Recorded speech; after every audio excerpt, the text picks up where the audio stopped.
Hola, en este vídeo me gustaría hablaros de la infidelidad y del efecto devastador que produce en la persona que la sufre. Pero antes de proceder a mi exposición, me gustaría presentarme. Mi nombre es Paz de Roda y he desarrollado mi trayectoria profesional en dos áreas diferentes pero interrelacionadas, el ejercicio sanitario y el ejercicio docente.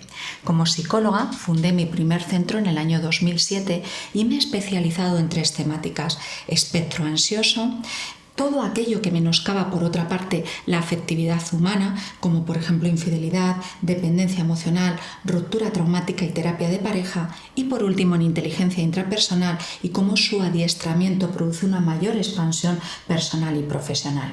Como docente he dirigido máster en Madrid, Barcelona y Valencia y asimismo he impartido clases sobre diferentes problemáticas. Resultado de este itinerario ha sido la creación de mi propio centro de formación, donde impartimos monográficos altamente especializados. Por otra parte, sí que me gustaría comentar que considero la psicología como una profesión privilegiada que siempre emociona y jamás decepciona, y por eso siempre intento entregar mi pasión y mi férreo compromiso tanto en la parte docente como sanitario. Antes de iniciar, eso sí, me gustaría invitaros a que os suscribáis a nuestros canales de Spotify y YouTube y que nos sigáis en nuestras diferentes redes sociales. Va a ir apareciendo en las pantallas nuestras direcciones.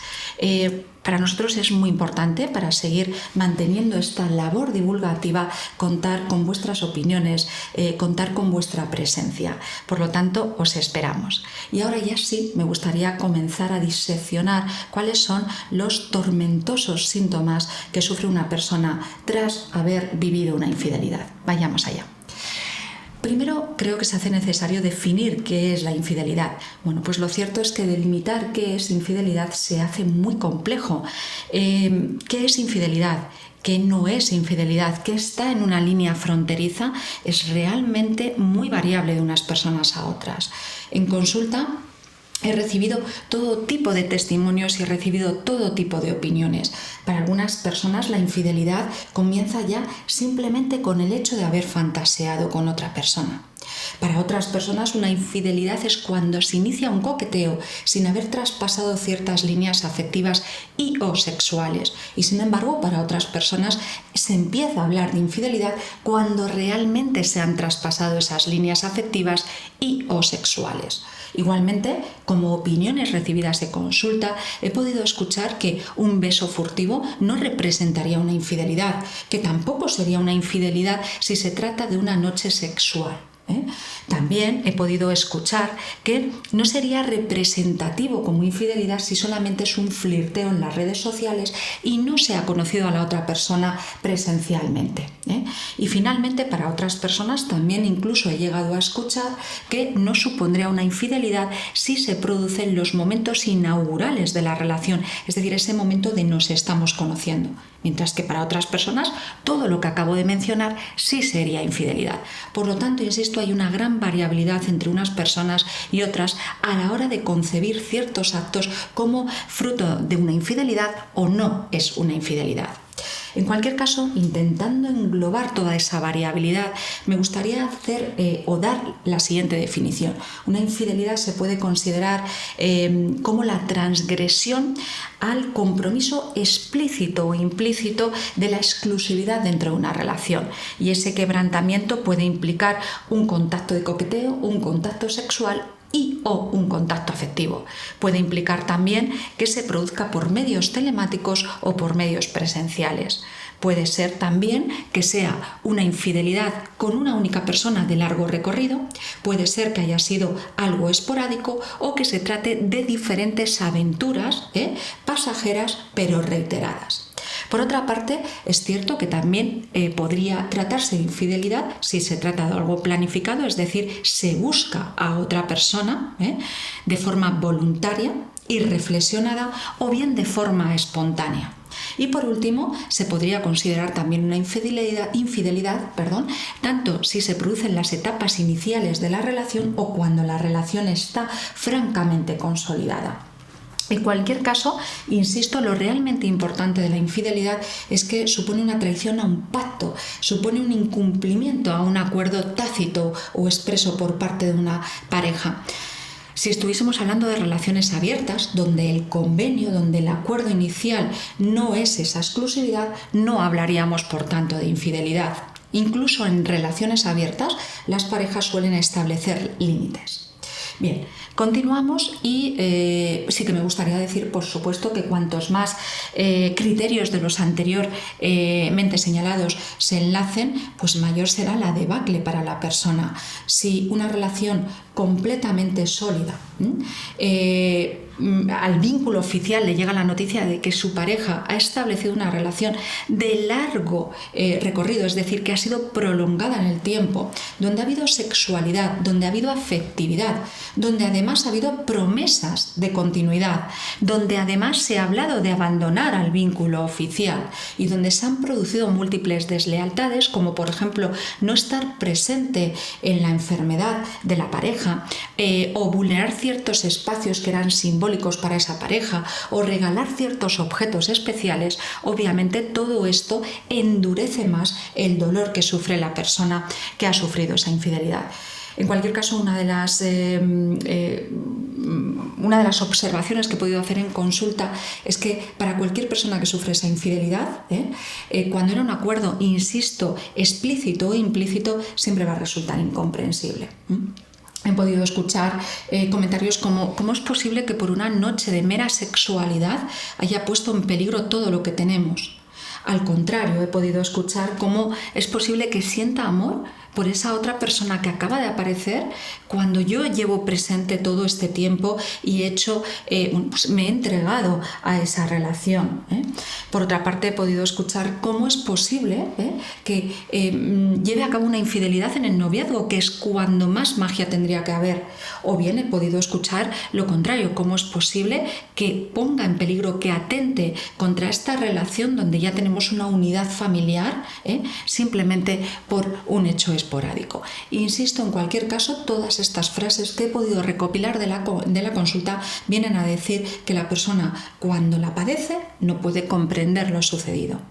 Vayamos ya, por lo tanto, a ver la sintomatología que he podido observar. Antes de la sintomatología me gustaría hacer unas reflexiones por qué duele tanto la infidelidad. Posiblemente puedan existir influencias culturales y normas interiorizadas. Lo cierto es que socialmente la infidelidad se juzga como algo inadmisible y como un fallo al compromiso y al amor.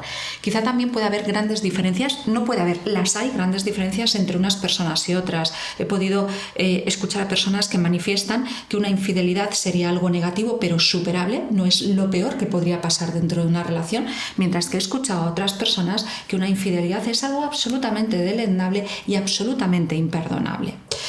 Pero no es el núcleo de mi ponencia, es decir, ¿por qué duele tanto una infidelidad? Y si puede haber condicionantes macroculturales o de cualquier otra índole, no es el objeto de esta ponencia.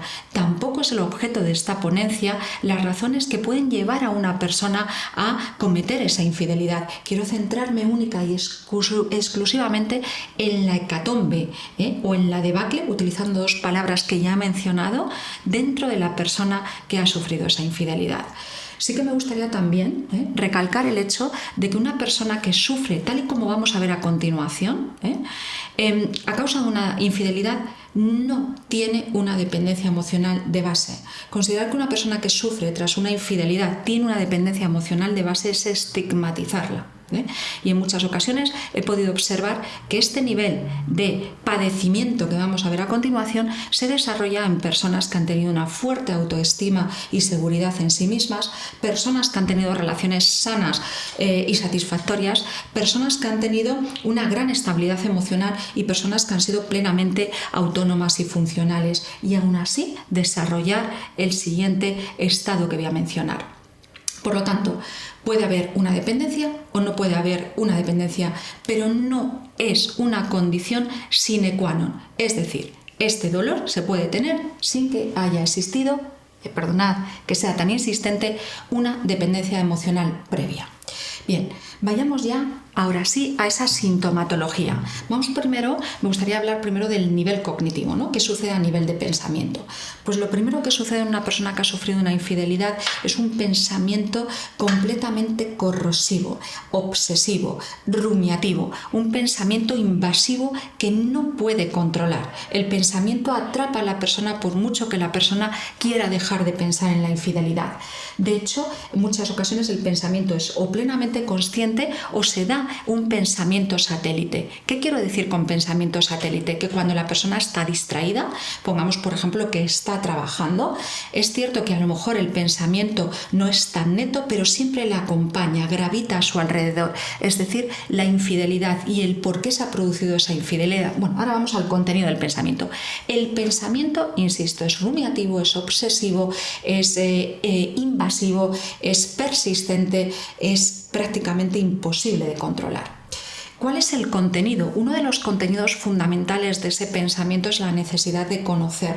La persona necesita saber con exactitud qué ha sucedido, desde cuándo ha sucedido, cuándo comenzó todo, hasta dónde se ha llegado, quién es la otra persona. Se pregunta, ya lo veremos, hay interrogatorios masivos en estos casos, se pregunta hasta por los detalles más escabrosos a nivel sexual. Se pregunta qué ha pasado a nivel sexual, qué conductas sexuales ha tenido, cuáles han sido los matices afectivos que se han puesto en marcha, cuáles han sido las conversaciones con la otra persona. Insisto, se necesita conocer absolutamente todos los detalles.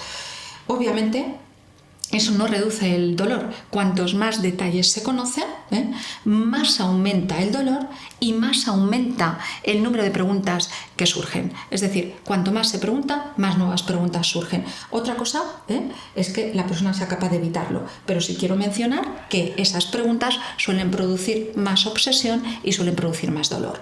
Especialmente importante en esa necesidad de conocer cada detalle, insisto, cuando comenzó todo, quién es la otra persona, qué se ha hecho, qué no se ha hecho, qué promesas ha habido, qué tipo de palabras os habéis cruzado.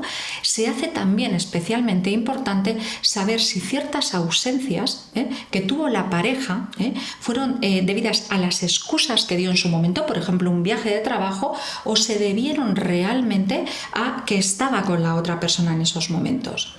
Otra de las cosas que he visto es que es muy frecuente escuchar, lo he escuchado muchísimas veces esta expresión, además con estas expresiones, no solamente necesito conocer lo que ha sucedido, sino que ahora empiezo a unir cabos. Es una frase muy común. Ahora me doy cuenta de por qué no quería tener relaciones sexuales. Ahora me doy cuenta de por qué ha empezado a cuidarse muchísimo más. Ahora ha empezado a comprender por qué se ausentaba tantísimo de casa. Ahora ha empezado a comprender por qué se multiplicaron los viajes de trabajo. Incluso ahora ha empezado a comprender por qué empezaba a tener más iniciativa o más necesidad de exploración sexual. Entonces, no solamente se necesita conocer, sino que además otra de los resultados de ese pensamiento obsesivo es el unir cabos. Además, otra de las frases comunes que se escuchan es que hay un apremio por comprender. No solamente conocer, reitero, sino otra palabra nueva que es comprender.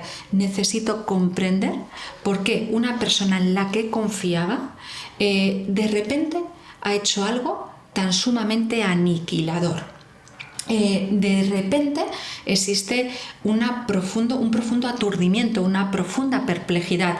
No sé quién es la persona que hay enfrente, no sé por qué ha realizado esto, no sé cómo me ha podido exponer a este dolor. Entonces, insisto, no solamente existe conocer, sino también comprender. Además, en ese pensamiento obsesivo, rumiativo, difícil de desintegrar, aparecen múltiples comparaciones con la otra persona. Lo cual evidentemente aumenta el tormento, pero se compara constantemente, vamos a llamarlo así, con la pareja extraoficial. Por otra parte, otra de las cosas que he visto que sucede es una patologización de la pareja que ha sido infiel. Es decir, la persona que sufre la infidelidad siempre va a atribuir a causas, pues, de alguna manera problemáticas. Es decir, mi pareja ha tenido que cometer esta infidelidad porque tiene que haber algún trauma infantil. Incluso he oído palabras como, bueno, de repente creo o empiezo a pensar que quizás que sea muy egoísta o que tenga algún tipo de psicopatía. Es decir, que lo común es que cuando se sufre una infidelidad se cambie la visión que se tenía de la pareja y, reitero, se la patologice desde traumas infantiles a una supuesta psicopatía. Por otra parte, también lo que sucede es que hay una invalidación. No solamente la persona se queda aturdida y perpleja, ¿no? Se queda completamente, como he dicho antes, desubicada y muy desorientada respecto a quién es la persona que tengo enfrente, cómo me ha podido hacer esto. Pero también la persona se empieza a cuestionar si todo lo que han vivido como pareja ha sido real. ¿Realmente me ha querido alguna vez? ¿Realmente lo que hemos tenido ha sido algo sincero? ¿Realmente quería proyectar conmigo? Hay, insisto, un gran cuestionamiento de todo lo vivido hasta el momento. Por otra parte, hay una caída significativa de la autoestima. La persona comienza a autodevaluarse y comienza a pensar que quizá empieza a atribuirse a la misma vez que hace esa patologización de la pareja.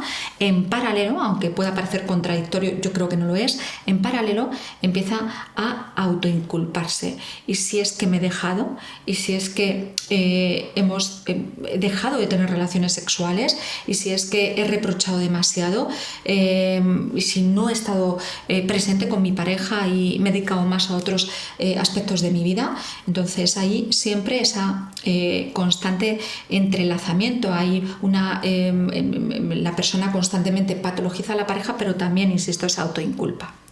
Por otra parte, por supuesto, hay una extinción completa de la confianza cae por completo, la desconfianza de hecho se instala durante meses y meses, incluso puede permanecer años después, aunque sea años después como un fogonazo, pero he visto que a veces hasta años después de esa infidelidad sigue apareciendo la desconfianza. Hay, además, fruto de esa desconfianza es la sensación de alerta permanente, ¿no? Es porque no ha llegado a casa, ha vuelto a quedar con la otra persona, realmente me lo va a volver a hacer con otra persona, porque no me coge el teléfono. La persona está hipervigilante y a partir de ahí sospecha de cualquier acto mínimamente diferente a la rutina cotidiana con la pareja. Por otra parte, hay un desarrollo de celos.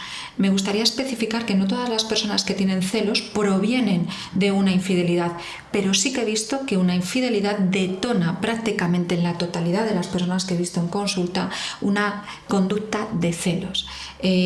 Independientemente de que jamás hubiese estado en su repertorio de conducta. Es decir, personas que no han sido jamás celosas a partir de una infidelidad pueden empezar a desarrollar esos celos. Y además no solamente se dirige hacia la persona con la que se ha cometido la infidelidad, sino que también puede generalizarse a otras figuras. A partir de ahí tener más desconfianza respecto a los compañeros, compañeras de trabajo, amigos, amigas, personas con las que se pueda coincidir en el gimnasio, etc.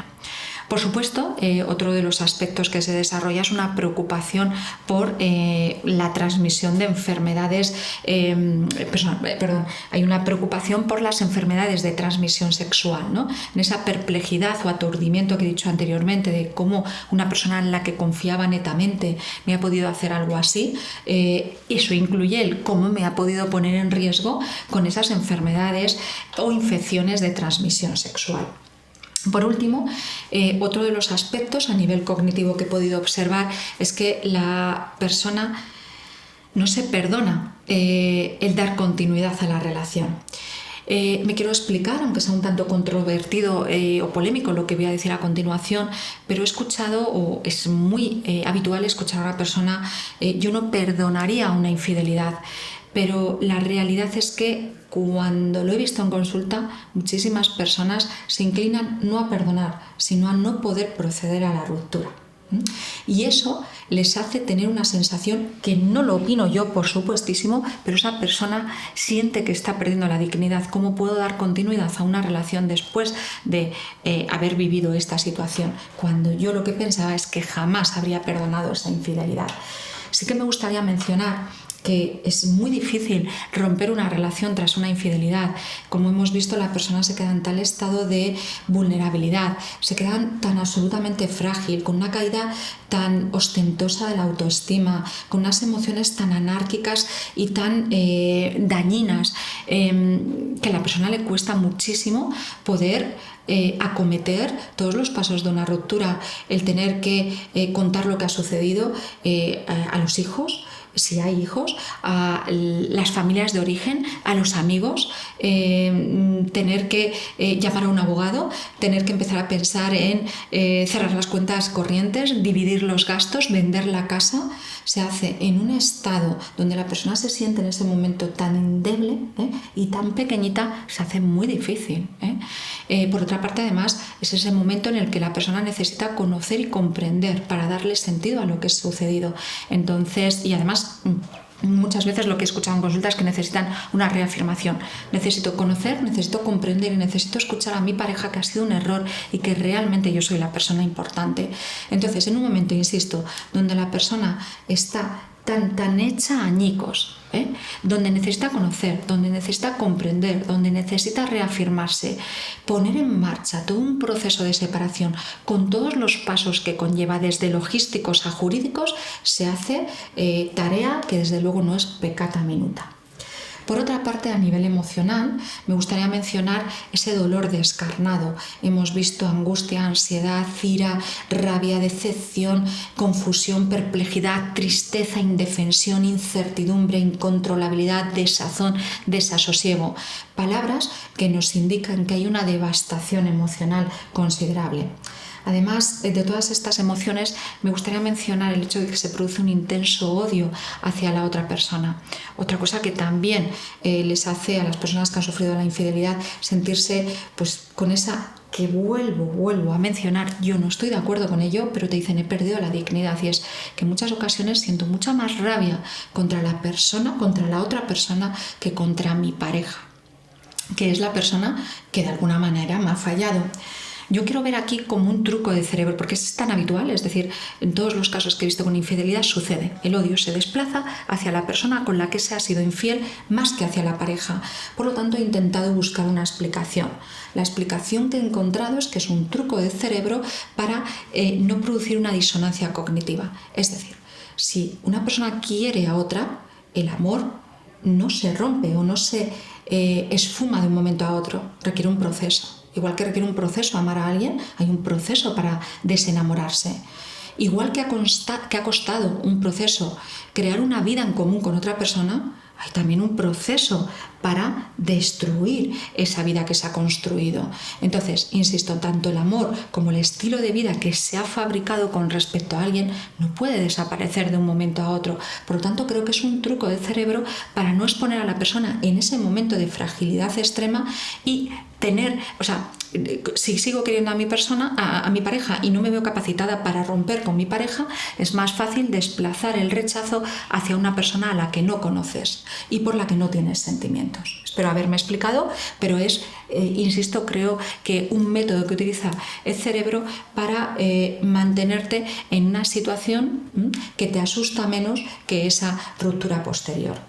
Por otra parte, esto es a nivel emocional. A nivel fisiológico me gustaría comentar que existe todo tipo de somatizaciones, por supuesto opresión en el pecho, náuseas, vómitos, llanto incontrolable, falta de apetito, insomnio, pero una situación fisiológica que se produce, que me parece importante resaltar y que también viene a incidir en esa bajada de autoestima o en esa sensación de pérdida de dignidad, es que durante los primeros momentos, es decir, según llega la noticia de la infidelidad, puede aumentar el deseo sexual. Después cae en picado, después hay una inhibición del deseo sexual muy potente, pero a corto plazo, según llega la noticia, aparte de todo ese sangrado emocional que hemos comentado, se produce un aumento del deseo sexual. Buscando explicaciones, lo que entiendo es que el cerebro en ese momento no está preparado para perder el statu quo, para perder lo conocido, y es un intento del cerebro para mantenerte en esa situación. Otra cosa es que uno, y ahí ni me meto hacia un lado ni hacia otro, una persona deba continuar o no deba continuar. Por último, a nivel conductual, me gustaría mencionar el hecho de los interrogatorios, que ya de alguna manera los he señalado. La persona no puede frenar esas preguntas y, como te dicen en consulta, es que si hago preguntas cada vez descubro más traiciones y esas traiciones cada vez son más cáusticas y cada vez me llevan a más nuevas y nuevas preguntas, pero no puedo frenarlo, no hay nada que me haga frenar ese interrogatorio. Llego a la extenuación. Por otra parte, puede haber espionaje de diversa índole para cerciorarse de que la aventura realmente se ha finalizado. Por otra parte, esos celos intensos que he mencionado. Además, a nivel conductual hay muchos comentarios denigrantes hacia la persona con la que se ha sido infiel y también hacia la propia pareja que ha sido infiel. Y incluso puede haber en algún momento agresiones verbales o ciertas agresiones físicas. En este momento, por supuesto, como terapeutas tenemos que intervenir de forma inmediata, pero yo de lo que estoy hablando ahora mismo es a nivel descriptivo. A nivel descriptivo pueden darse esas agresiones físicas y o verbales. Y por supuesto podemos entender que después de ver todo este cuadro y todas estas síntomas a nivel mental, emocional y conductual, podemos entender que la persona siente que está perdiendo la propia honorabilidad. Por supuesto, insisto, yo no comparto esa visión, pero la persona se siente así. Yo no soy esta persona en la que me estoy convirtiendo ahora mismo, no me siento identificada, no me define, pero no puedo parar el proceso. Por eso en muchas ocasiones van a requerir de un proceso terapéutico muy estructurado para conseguir lavar la herida que produce el trauma de la infidelidad. Con esto finalizo ya. Espero haber sido de alguna manera de utilidad, por una parte, a las personas que están sufriendo esa infidelidad, para poder entender lo que les sucede por dentro y entender que es algo que sucede a la amplia mayoría de las personas que han estado en ese proceso de infidelidad, y también a mis colegas de profesión para identificar cuál es la sintomatología. Dicho esto, por supuesto, me gustaría despedirme reiterando la invitación a que os unáis a nuestras redes sociales para seguir compartiendo con vosotros y, sin lugar a dudas, deseándoos lo mejor. Me despido ya con un fuerte abrazo y muchísimas gracias.